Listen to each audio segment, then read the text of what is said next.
Hi, I'm Debbie. I work for Community Catalysts.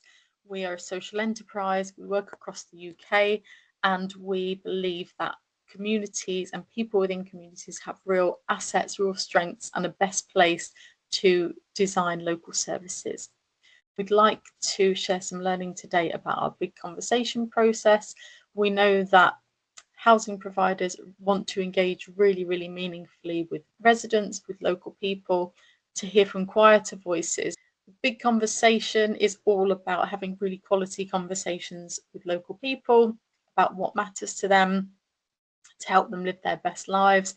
And we are really good at hearing from quieter voices. So, for example, we have worked with the deaf community, designed materials in VSL. We've worked with people with English as a second language.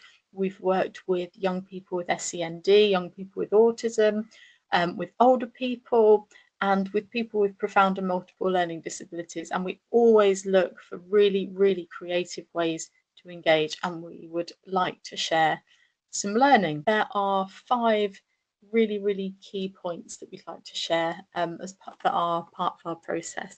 And we've worked in lots of different parts of the UK, but we've had big conversations in Merton, in Nottinghamshire, in Bromley, in Calderdale, in Bolton. So yeah, let's tell you about those 5 key things. So number 1 is all about mapping. So we always do really detailed mapping, real strength-based start to the projects about what's working well, what's out there in terms of the assets, the groups, the networks, the activities, who are the movers and shakers, who are the key stakeholders. Number 2 is all around co-production.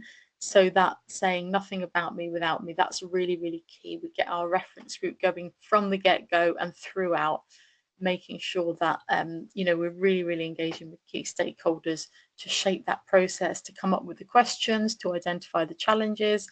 Number 3 is making participation like rewarding and meaningful. So we do look for ways to reward people for their time with vouchers, for example, but in addition to that, we're looking at how those conversations can not just, it's not just about extracting information and going, it's thinking about what can we signpost to. So if we've done that mapping well, can we tell somebody there and then about something that's really, would be really, really meaningful to them, something like a local activity, a local group and local opportunity.